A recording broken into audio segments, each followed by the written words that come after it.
Hey guys, welcome to a new episode. This one is just a nice quick chat with you guys. We are going to be covering a fair few things tonight.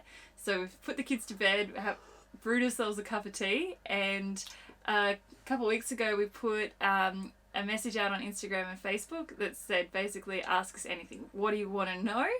And tonight we're going to be covering those questions. Yes, it's going to be a random, just go through. We got our phones here on the table. We're just going to literally be going through those comments, the feedback we got from you guys on Instagram and Facebook, just to try and answer some of these questions. We know everyone out there's got little things niggling away in the back of their minds that they want to know the answer to. So we thought this is just a nice, easy way of getting it all in one place for you. Now, there is a chance this video will get quite lengthy. So what I'll do is I'm going to break it up into chapters. So each question that we're covering will be broken up into a chapter. So you can click down the bottom there in the timeline and just skip ahead or skip back to any questions that you want to know. That way you're not going to sit there and get bored through anything that may not interest you. Sounds good. Sounds good, that eh? Sounds very technical, but I'm impressed so that you know how to do it. If I don't know how to do it, but I'll figure it out. Okay. We're going to be covering off everything from caravanning, the car, how we get internet, toilets, food, managing our resources. Products. There's a few quick questions about products that we use. Yeah, just anything. So there's a whole range of stuff in here. So yeah, hopefully there's something in here that is useful for everyone out there. The number one question we got to say that we get asked is our intro song. This one that you might have heard when we do our videos. So that's one we picked up a while ago that just really resonated with us, that we've been using ever since. That's Venetian Blinds by a guy by the name of Matthias Tell. We'll put a little name down here for all of you who need help. We're now going to figure out how to do that as well. If I can't figure out how to do that, there'll be a link in the description anyway. I'll put it down in the description below of Matthias Tell, and he's got some other cracking tunes. We use a few of his other songs as well throughout our videos. So yeah, if you like his music, go and check him out. We know a few of you already follow him on Spotify and things like that. We don't know the guy, we just happen to like his music as well. So go and check it out. Julie Emsley asked what Wi-Fi we use and do we get coverage everywhere we travel. Start of the trip, we were just hotspotting off our phones, and it became pretty obvious pretty quickly that wasn't going to cover it. So we upgraded to a Telstra Nighthawk M5 modem, which is a 4G, 5G modem router, and we hooked that up to a panel antenna, what they call a dual band panel antenna, 4G, 5G antenna, and then we've got a 6 metre mast. It's a telescopic mast. It doesn't work everywhere. It works wherever there's phone service, and it will get you slightly better signal than you would get on your phone. It varies significantly from place to place. Some places we see a significant improvement using the antenna. Some places there's no improvement at all. The biggest places we see improvement is where there's 5G available, because our phones aren't 5G compatible, so obviously we're going to see significant improvement there. But I've got to say the modem on its own, we see an improved signal even without the external antenna over what we get on our phones generally. And then with the antenna we can see significant improvements in some areas. It works particularly well if you're on the fringe of service. So if you're on the very outer edge of where a tower can reach you, then you're going to see the biggest improvements there. If you're trying to see through a mountain, 6 metres isn't going to help you. You're still on the other side of a mountain. So it really depends on what it is that's limiting your service. But it's been it's good for us. It's on all the time. It means we've got a constant Wi-Fi network in the caravan, which means both our phones, both our laptops, everything can connect to it all the time. And it actually reaches the vehicle as well when we're driving, which is pretty handy. So we just have it in the top cupboard near the front of our caravan, and the signal reaches the car when we're driving, which comes in handy as well. Why did you not choose a Selfie Go? Because that's probably another popular option. Why did you go with the Nighthawk over the Selfie? I'll tell you exactly why. Is because I read the article that Overland Exposure wrote. So if you don't follow Overland Exposure or you aren't familiar with them, I'll leave a link to their blog in the description below. Go and read that. I read that, and that basically convinced me that this is the way to go, and we haven't looked back. So rather than getting in all the technical details of it here, everything I know, everything I learnt is in that article that they wrote. So go and check out their article. That's awesome. That's probably Has the best that also way. got where you can buy that stuff from? It's got where you can buy it. It's got all that Brilliant. stuff in there. Links to everything. So and Starlink is something we're keeping an eye on. Yeah, there's a lot of attention on Starlink at the moment in the travelling community. It's, in my opinion, it's not quite there yet. It's only available in about half the country, and the power consumption is pretty high. So keeping an eye on it, but I don't think it's there yet. Particularly, it's not as a replacement for what we've got. Maybe to run alongside at one time, but yeah, there's a lot of cost involved in that. So for now, what we got works. And just as a quick disclaimer, I know it's going to be a very long video if I keep interrupting, but we only purchased this to be able to do Zoom phone calls and meetings and to upload our YouTube episodes. If we weren't doing those two things, we wouldn't have seen a need for it. No, it would have been a want, not a need. Yeah. It was an essential for us to run the business, but yeah, if we didn't have the business to run, and the YouTube channel to run, we probably wouldn't have spent the coin on it. Yeah. But all up, I think it was about a bit over $1,000 plus your usage after that. So Julie also asked what upgrades we've done to the Ranger so we could tow our van comfortably. We get asked this a lot, so much in fact we're going to do an entire video dedicated to the Ranger. It's been on our list for a very long time. We're filming it tomorrow. We're in the perfect spot to do lots of filming, and that's what we're doing tomorrow. It will be out. That video will be out within a week or two of this video being released. I promise we will get it done. It's been on the to-do list for a long time, but we will get it done. But just to summarise with the Ranger, we've done no suspension upgrades. Very, very few upgrades as far as performance goes. I'll run through it all in that video, but the Ranger is an extremely capable tow vehicle out of the box. I don't think it needs too much done to it, and although it's not I wouldn't say it's a cheap vehicle, our build is what I would call a budget build. Not because we've chosen cheap components, we've chosen quality components, but we've been frugal. We've been very selective. I could have gone to town on it, and I would have loved to have, but you got to stop somewhere. So I think it's just the essentials basically, but I'll keep an eye out for that video. If you're not subscribed to our channel, subscribe to the channel and you'll get notified when that video comes out, and it'll give us a little warm and fuzzy that we got another subscriber, because that's another warm and fuzzy. We do get them. We're like, oh look, one more. Yay. Yay. I was going to say it's very intentional, the modifications we've done to the Ranger. So it's very, very intentional to keep it lightweight but very capable. Yeah, absolutely. So that was the balance. So it's not, it's intentionally not modified. We feel like it's everything you need and nothing you don't, but I'm sure there'll be other opinions on that as well. Paul Thompson's asked us what editing programs we use and whether we have an external microphone on our cameras. So we've got Premiere Pro for the editing. We don't use Photoshop, we use Lightroom. And the external mic, yes, we do have a nice big little microphone. It's about this big. It's a for Rode the camera. Yeah, it's a Rode Video Micro. I'll put a link for that in the description below. It's a great little all-rounder mic. It's powered by the camera. It doesn't need its own power source, and it works pretty well. We used it on our GoPro for most of the trip. We've now upgraded cameras. We've got a Sony ZV-E10 now, which has been a great little camera. That's what we're filming this on. It's a really good little microphone. Yep. So Belinda Barnett has asked. Staples for shopping, our pantry staples and must-haves. Basically, with our staples, we've got flours, grains, rice. The same stuff you have in your house, really. And just less of it. We don't go getting 10 kilos of flour or anything like that. We don't buy the bulk rice bags. Obviously you've got to be a bit limited, but it's not that different to what you have in your house. We don't live that differently or cook that differently to what we would do at home in a house. So. And that's what I want to say is that however you live at home, they're the habits you know, they're the meals you know how to cook, they're the ones that you're going to go to when you're on the road. So if you're going to end up cooking the same things that you eat at home, just on the road. We do have some blogs coming out and also that are already out on our website that go through like meal planning and meal prepping and things like that for outback travel that we did. It was a really big one we did in Alice Springs. It was about 30 days and how we managed that. So that's on the website if you want to go check that out. I would say my main hot tip is powdered milk, because we go through a lot of milk and you cannot keep as much milk as what we go through. So powdered milk for anything that isn't coffee. We try and buy mostly dry groceries, not too many cans. Cans get very heavy very quickly. Yeah. So only the essentials that we need cans in. But that's about it, really. That pretty well covers it. That pretty much covers it. LC Dude 61 on Instagram asked us, do you drop the airbag pressure in the Caravan off-road? Absolutely not.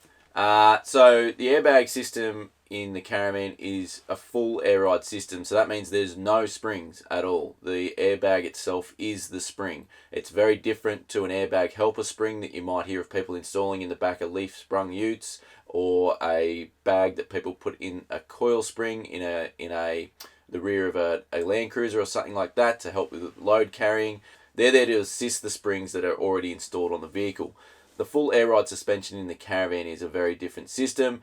You do not want to deflate those when off-road because you start to affect ground clearance. You also, most importantly, you affect the suspension travel. So if you let them down completely, you'll be riding on the bump stops. And so the more air you let out, yes, it will soften the suspension to a degree, but you risk bottoming out the suspension, which will cause significant amount of damage. So definitely deflate your tyres on your trailer or your Caravan, but definitely do not deflate your airbags. You should always keep them at your ride height that's specified. Rob Buick, hi guys, is there any extras you wish you'd added to the zone but didn't? We were meticulous going through the order, weren't we? Yeah, we were pretty careful. There's a lot of things, again, we could have just ticked every box and it would have cost a lot more and it would have weighed a lot more. We had two budgets. We've spoken about this before if you've watched our videos before, but we've had always two budgets in mind, financial budget and your weight budget. I think we pretty well nailed it, to be honest, without blowing our own trumpet. A little bit of good luck, but a lot of good management and good research.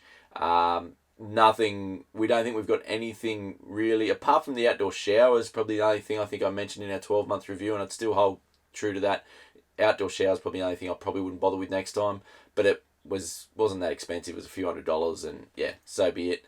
I don't regret not getting a washing machine. Lots of people ask that. Yeah, we're happy with no washing machine for this setup. For the amount of water we can carry and things like that, no washing machine works for us. Yeah, look, basically, short answer is no. I think we got it right. For the way we travel and the way we live, the specs on the van are ideal. Rob also asked about the compost toilet, if we're happy with it, and it's better than a cassette. Look, we've never had a cassette toilet. We've never had another one, but mate, I can't believe people still have cassette toilets in Caravans. It's as simple as that. To watch people walking down, towing their... I mean, I'm not going to get into it, but yeah, look, they are fantastic. I can't imagine having it and anything else. I've said it before, but I think they could charge 10 times what they charge for a Nature's Head toilet and it would still be good value. Yeah, they're sorry, I was halfway through. You looked at me and I was drinking a cup of tea still. No, they're brilliant. Yeah, look, they're still not perfect, but they're far better than the alternative, put it that way. Graham on Insta asked, how are the gears holding up, the Ranger and the Caravan, with all the kilometres we've clocked up thus far? Anything we miss about the conventional lifestyle? I'll break that down, 2 questions.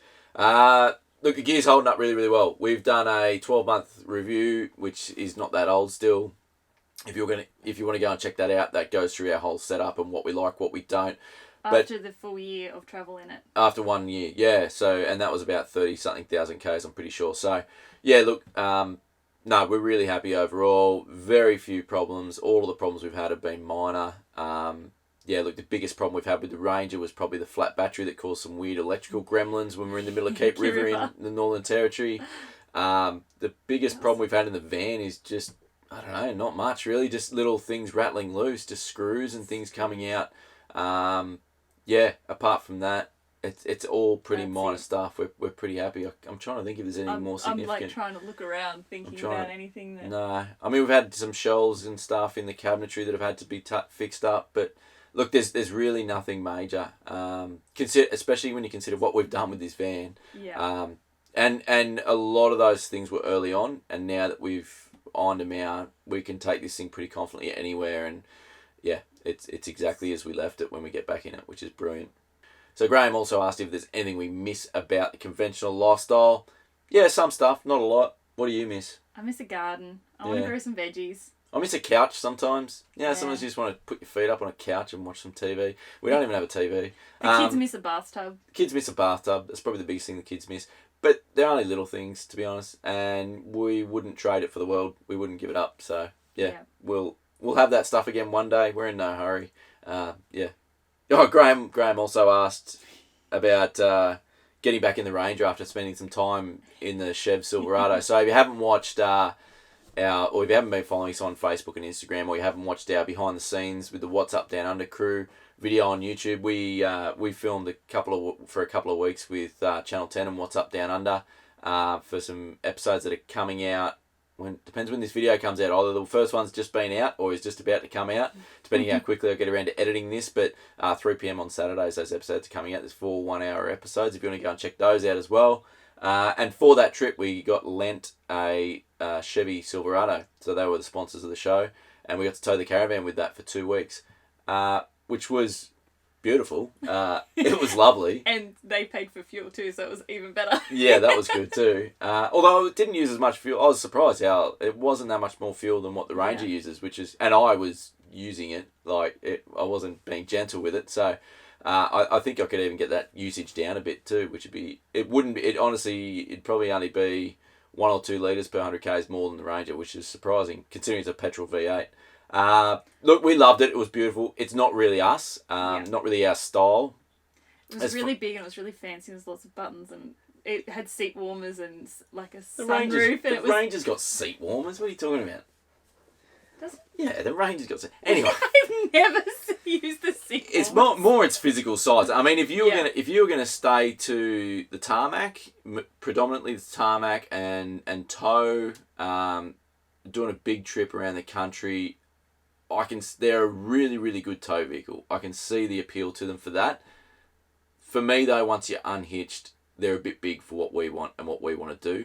We were actually kind of glad to get back in the Ranger, to be honest. Not glad. I shouldn't say it like that, actually. I missed how agile and small we were. I'd never felt like the Ranger was a small car, but especially when we were in the caravan parks, we were in caravan parks for the show and we were backing in on those sites.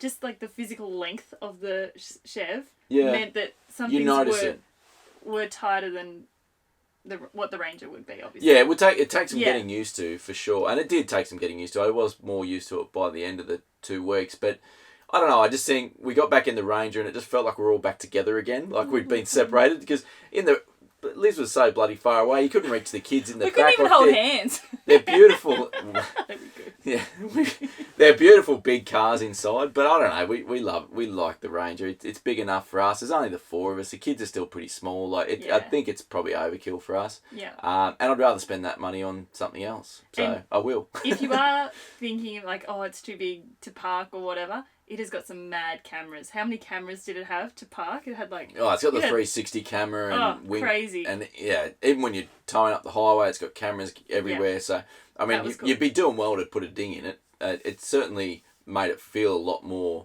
a lot easier to park and stuff for its size. But I'd be worried about parking it. Maybe one day, but not at the moment. So Hans asked if we tow with the water tanks full or empty, or half full, or half empty, I suppose.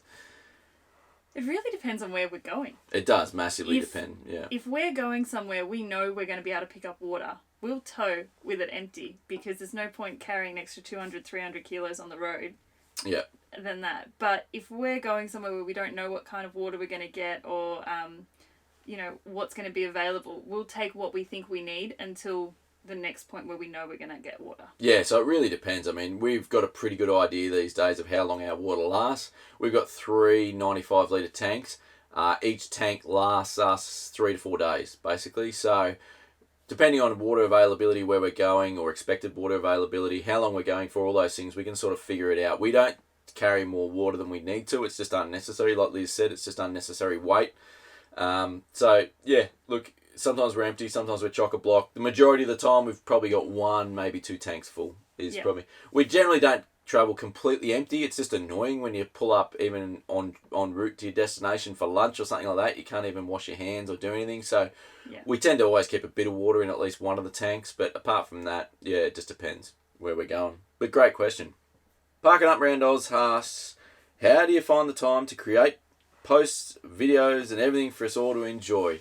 Look, it's a lot of work. I'm not going to beat around the bush. But we absolutely love it. We set out doing this knowing it would be a lot of work, and it probably still surprises us a little bit how much work it is. But it is only what we make it. We do as much as we can, and that we're comfortable with, and that works for us.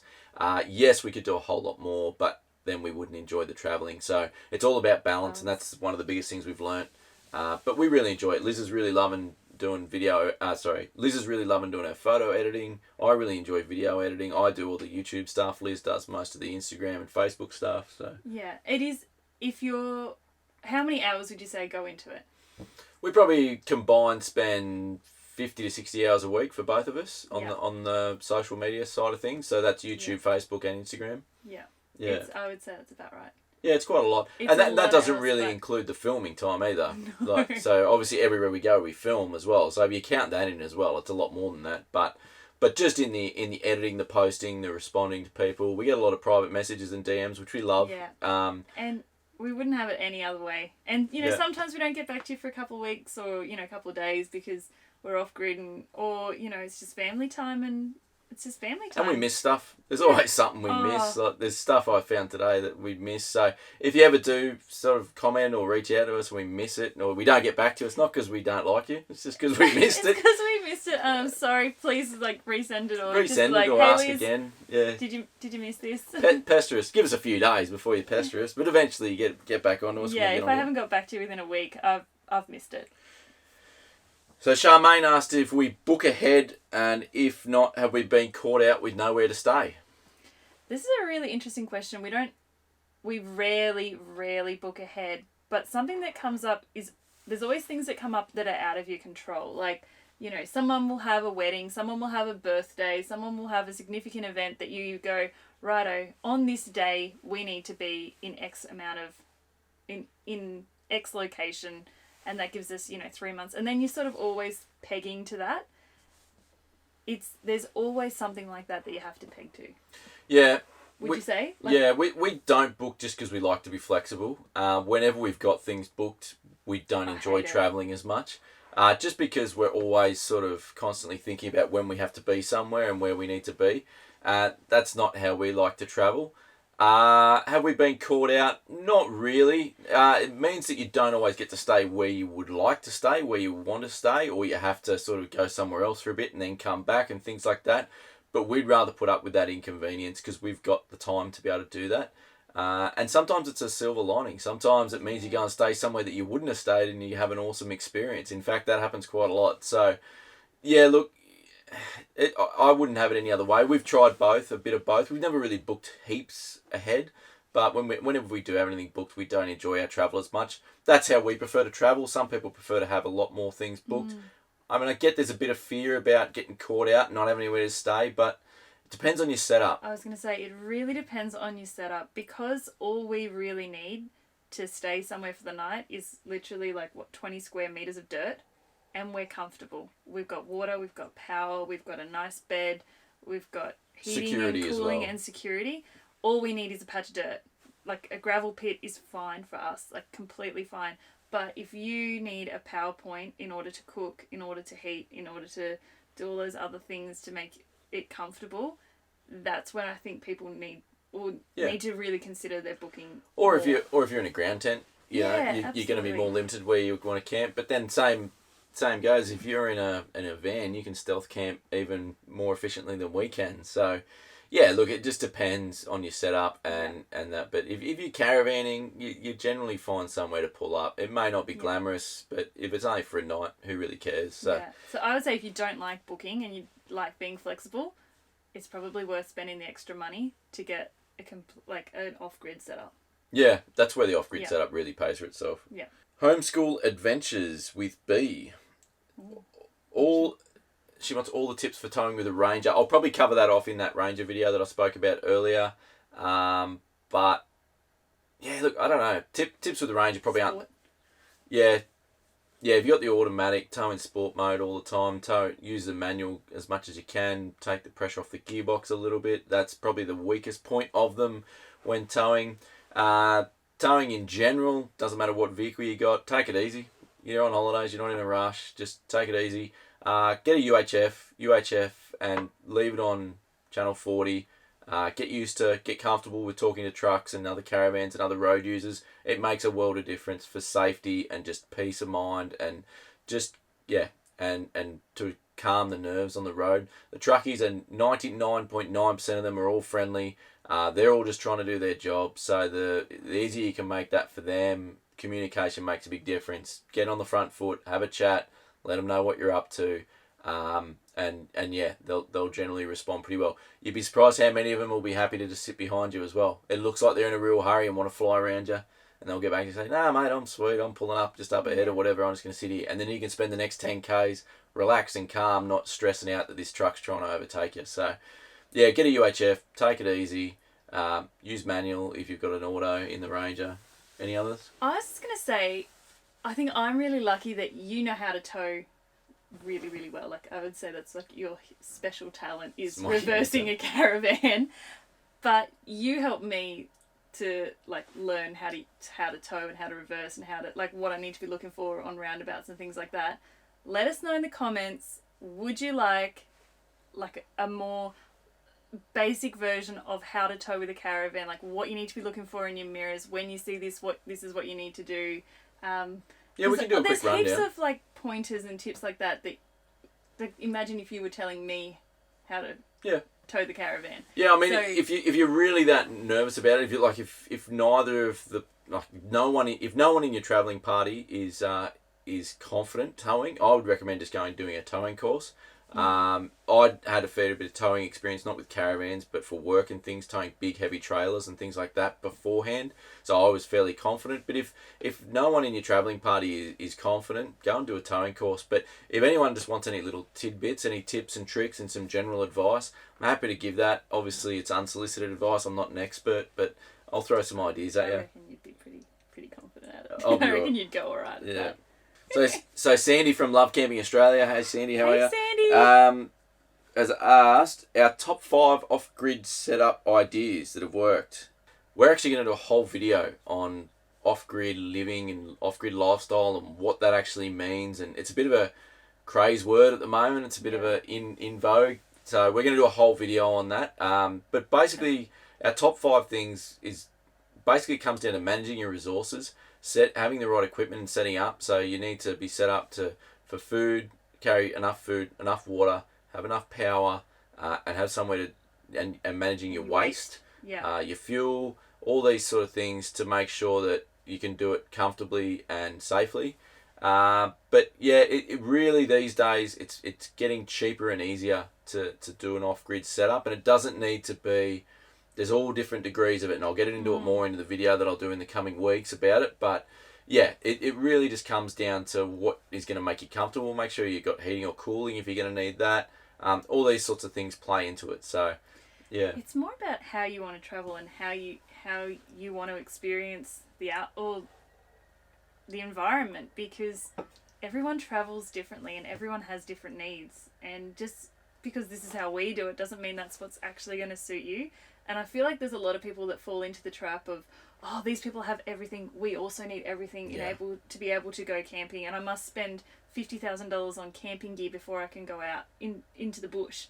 Go with what you've got and then evaluate, did that work? What did you like? What didn't you like? And then adjust from there. Yeah, and you'll find your happy spot. I think if you're just starting out, just another quick point now that we've got onto this, is kind of off topic, but the biggest thing we notice with people, I guess, just starting out or trying to just get on the road, whether that's full time or for a holiday or whatever, is trying to have it all figured out before you go.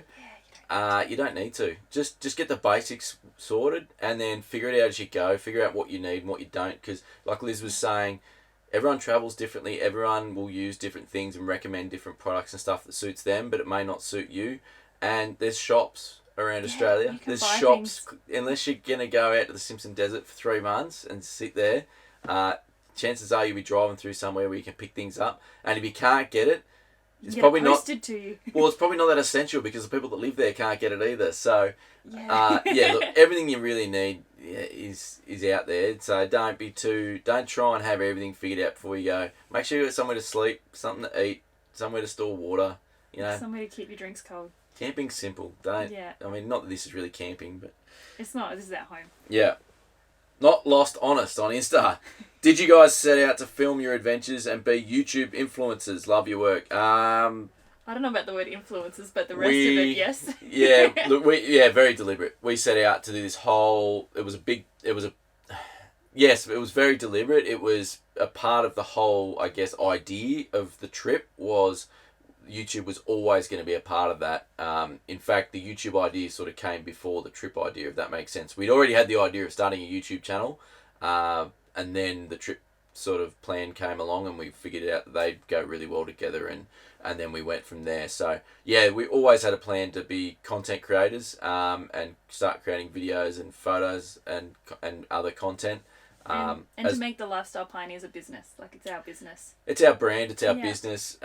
We describe it as our adventure lifestyle business. We've got huge plans to build it out even further. This is kind of, we're kind of in stage 2, I guess, of our business now that we've got the website live. So that's going to get built out further as well. There's a whole lot of different things we're going to do, but we're just taking it one step at a time, and we don't want to spread ourselves too thin. We're very conscious of that. Yeah. So we're still parents. We've still got other responsibilities. And our main focus is always on these videos and traveling and enjoying that, and being parents and enjoying that. So that will always be the focus. And as we grow, there will be other things to come, exciting stuff. Hopefully you guys will follow along for all that. But yeah, there's big plans. Big things are coming.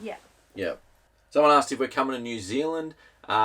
No immediate plans, but we never say never.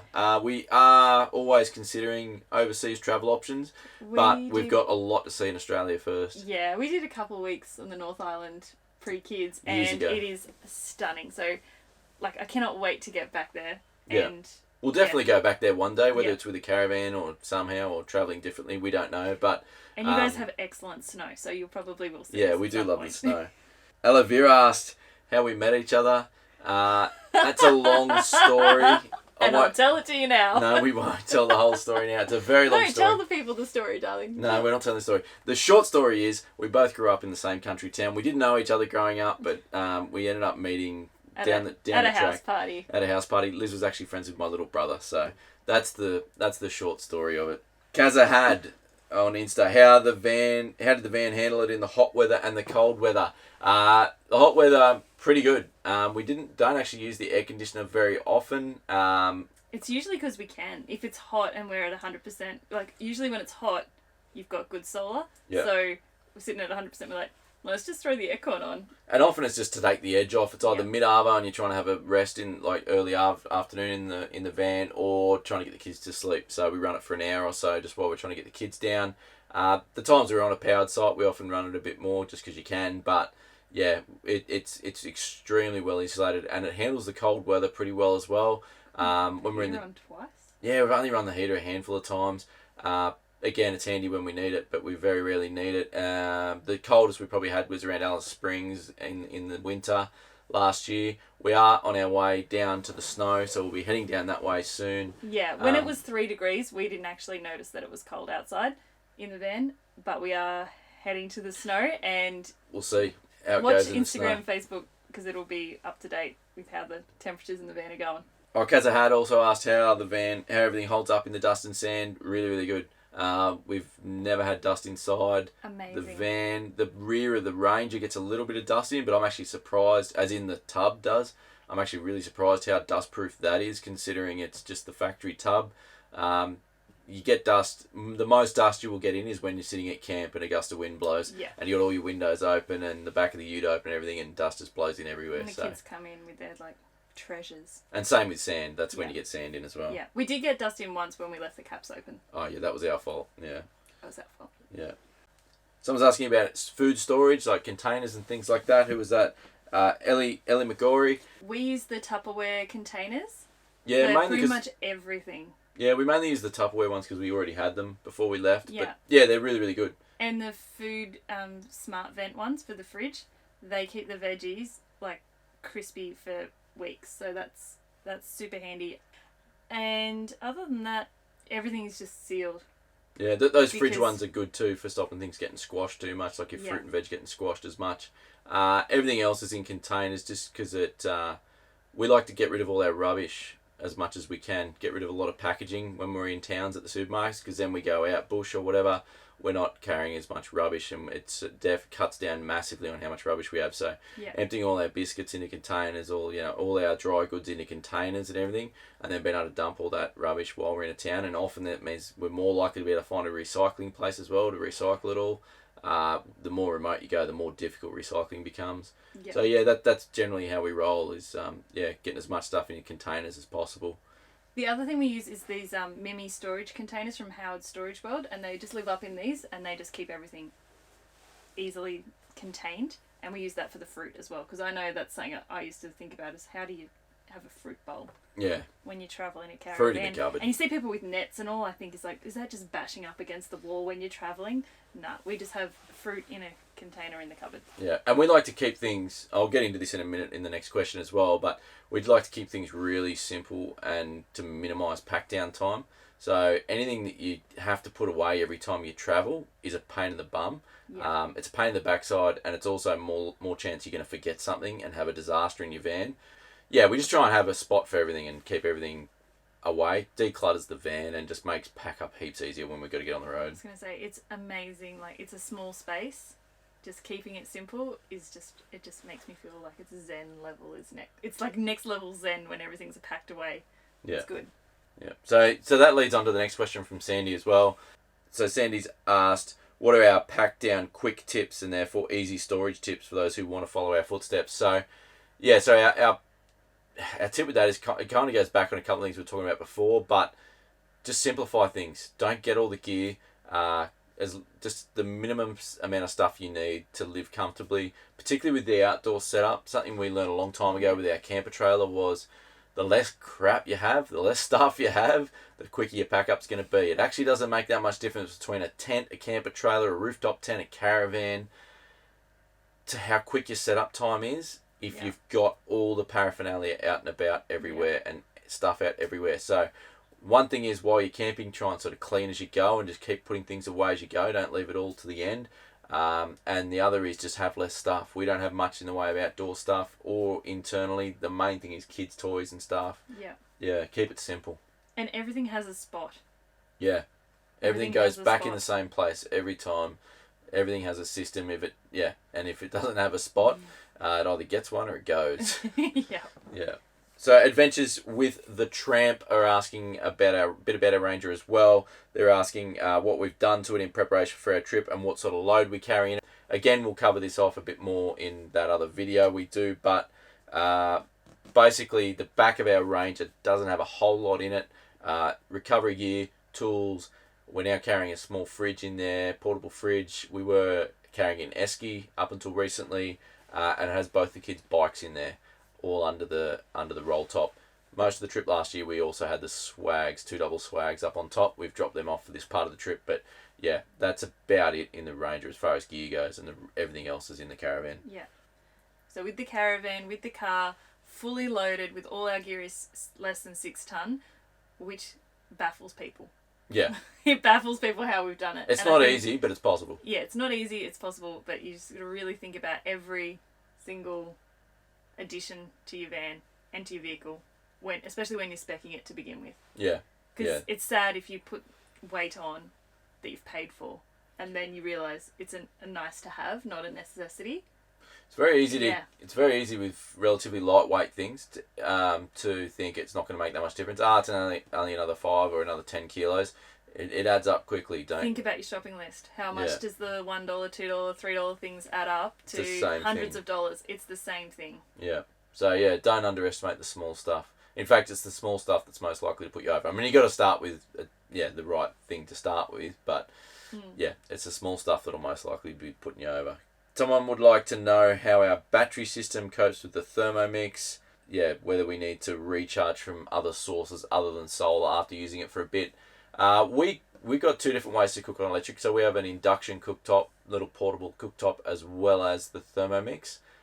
But we also have gas cooking. If we don't have enough power, we can switch to gas and use that. The Thermomix runs pretty easily off our electrical system, which is a 400 amps of lithium, a 2600 watt inverter, and 720 watts of solar. I would say for the vast majority of our trip, we've never looked for power. Only recently, when we've been up in far north Queensland, and we've had, I would say, 3 weeks of rain, basically, and we've been up in the Daintree, in the rainforest. All the campgrounds are shady. There's just not been a day of sunlight for the last 3 weeks. So up until we hit the tropics, on the eastern side. Yeah. I would have said our setup was overkill. Well, adequate. Adequate. Yeah. But now it's you know, we like to test things and give a thorough rundown. I would say you just make do. Like if you don't have the power, you just cook on the gas. Yeah. If you don't have a massive off-grid electrical system, I would have a backup option. I wouldn't rely on just always being able to use electric for either a Thermomix or an induction or anything like that.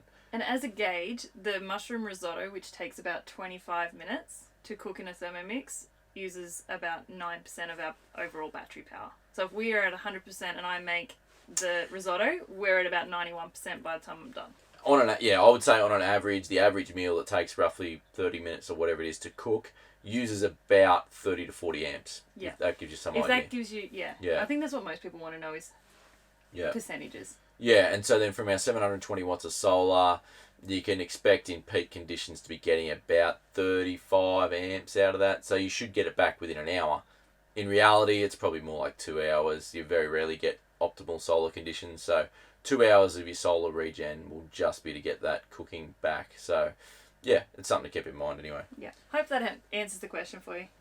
Wiradjuri Walkabout on Insta. How long do we plan to travel and how do we fund the trip? We plan to travel indefinitely at this stage. We've got no plans to stop travelling. We've got a lot of plans to continue travelling. Funds will stop the trip. Yeah, so look, there's no shortage of ideas and stuff. So look, we will travel for the foreseeable future. How do we fund the trip? A variety of income sources, as well as some savings occasionally. The amount of savings is gradually reducing as we improve our income streams. We're all about multiple small income streams rather than trying to find that one honey hole or that one big source of income. So we make our money a whole heap of different ways. This YouTube channel is one of those ways. We also do some brand work for brands. Behind the scenes that you wouldn't see. Yeah, Liz sells some artworks from time to time. I also do some other stuff with my business. I do some consulting work and things like that. So, yeah, look. Shares. Yeah, we have income from shares. We invested some money. So, there's a variety of little bits that all add up that basically, make up the whole package, which is, I think it's the way forward as far as income goes for us. It suits us because, if we lose one of those income sources, we're not high and dry. We're not left out in the cold. So it suits us and that's how we fund the trip. So and some of those income sources are growing and some are shrinking. We're doing more of some things and less of other things.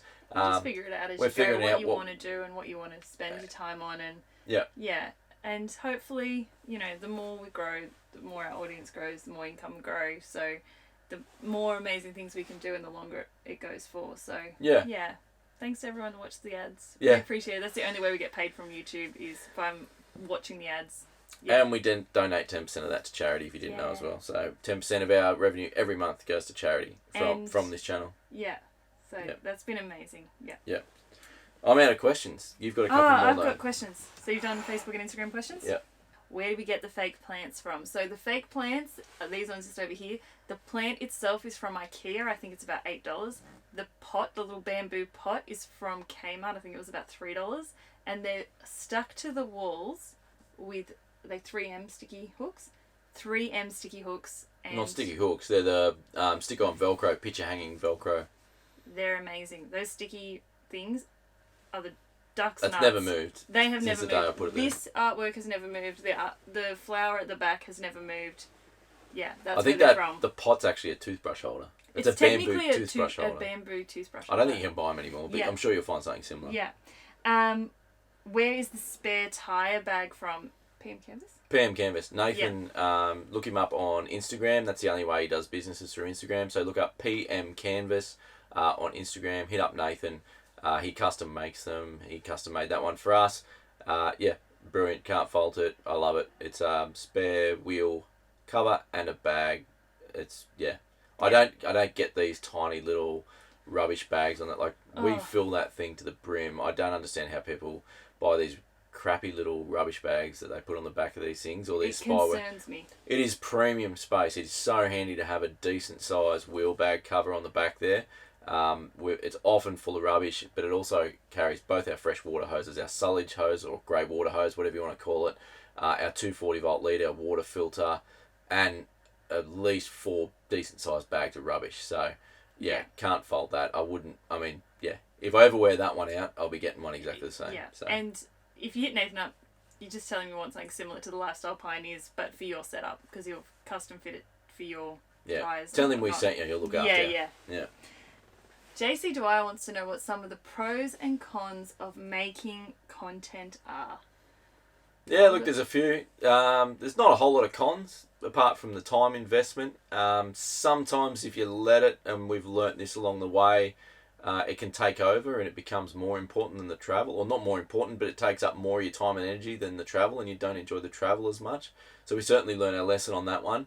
I can't think of many other cons. Oh, the cost. It costs a bit of money. It cost us, just to give you an idea, our YouTube channel in the first 12 months cost us $10,000 to produce. That includes equipment that we bought, subscriptions for software and for licensing for music and things like that. So we dropped 10 grand in the first year just on the YouTube channel. So which is easy to do with camera, and we've got pretty basic setup cameras.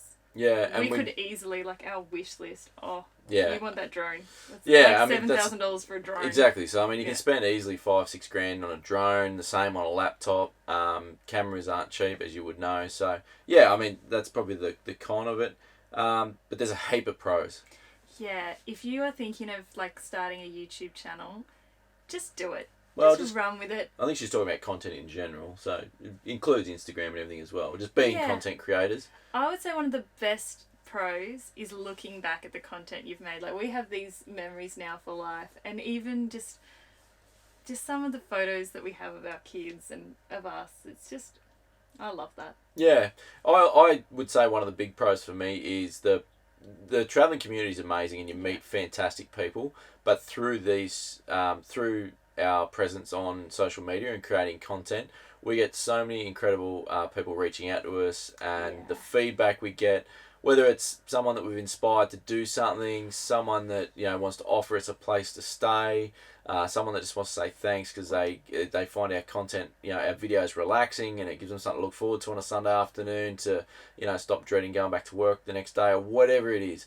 The awesome feedback we get from our community makes it all worthwhile. I would do it for free, just for that. It's been absolutely, it's humbling, and it's absolutely mind-blowing the amount of positive feedback that we get from people out there. It's a pretty scary thing to put yourself out there, your family out there online, and particularly as many people know, there's not always positivity in the online space. There's a lot of negativity out there, and we've been so fortunate to experience very little of that.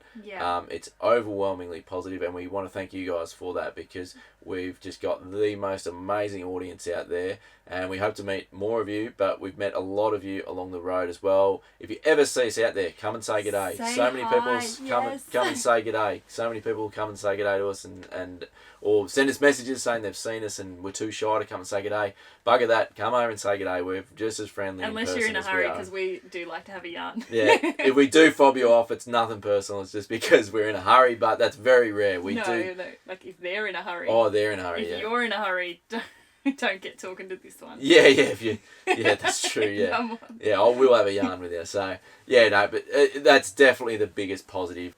Next question is from Bizarre Adventures.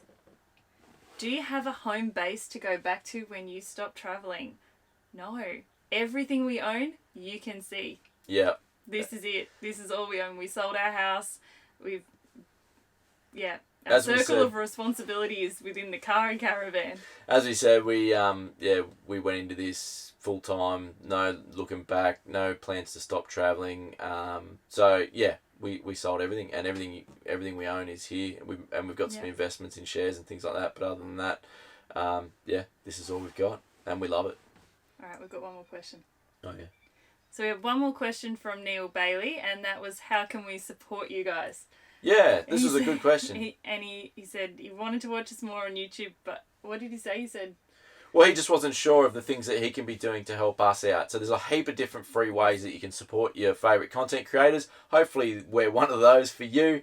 But basically it's really just engaging with our content. So what does that really mean? It means stopping to read our posts, liking our videos, liking our posts, commenting on our and everything. This is why you'll see content creators like us suggesting that you leave a comment, asking if you to hit that like button, subscribe button, whatever it is, because it makes a huge difference. What that is doing, it's telling that platform, whether it be Facebook, Instagram or YouTube, that you think our content is good, and that means that platform, it's more likely that it will show that post or that video to more people who might be interested. So that's how we get our message out there. That's how we get our content out there and get more eyes on it. That really helps us out. And what that means for you is we'll be able to continue to grow what we're doing, continue to create awesome content, and hopefully even better content and more of it than what we're producing now, and more bigger and better things beyond that as well. So yeah, that's how you can support us. We'd really appreciate that if you could do any or all of those things. Really helps us out. Subscribing to YouTube is 100% free. So we had one of our family members say, how much does it cost to subscribe to your YouTube channel? I'm like, Nothing. Nothing. Free. Subscribing to YouTube is free. But it made me realise that not everyone knows this. So subscribing to YouTube is like the same as if you follow or like something on Instagram and Facebook. It's so silly that they use different terminology for these things across different platforms. But subscribing to YouTube is 100% free. And what that does is it tells YouTube that you like this content and other users like you will also like this content, so it'll recommend our videos to other people who watch similar videos to what you watch. So we have Patreon as well. Lots of people do merch. We will probably do that when we have 10 seconds to scratch ourselves. One day. But your other favourite content creators might have that as well. So go check out their Patreon. That is paid.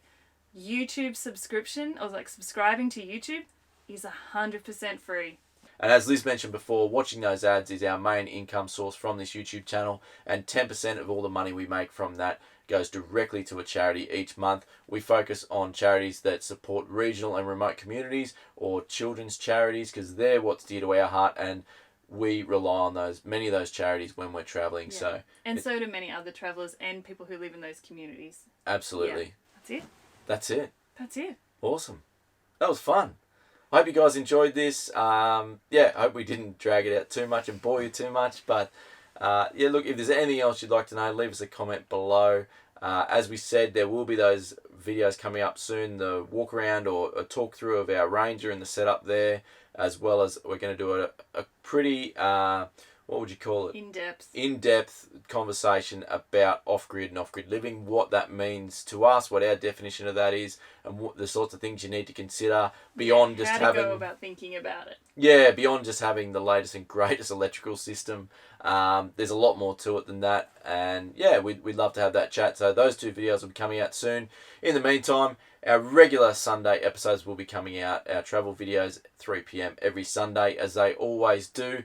If you enjoyed this video, smash that like button. It really does help us out. And if you're new here, please consider subscribing to the channel. Or if you've been here before and you're not subscribed, I don't know why you're not, but consider hitting that subscribe button. It is completely free for you, and it does help us out massively to help grow this channel, to be able to continue to create more and more content. And Channel 10, 3 p.m. Saturdays. Check us out on What's Up Down Under with some other awesome travellers. Until then... See you next Sunday. We'll see you on Sunday.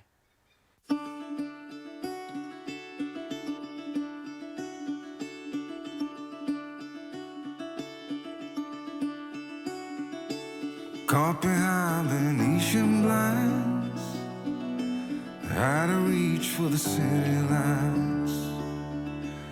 This ain't where I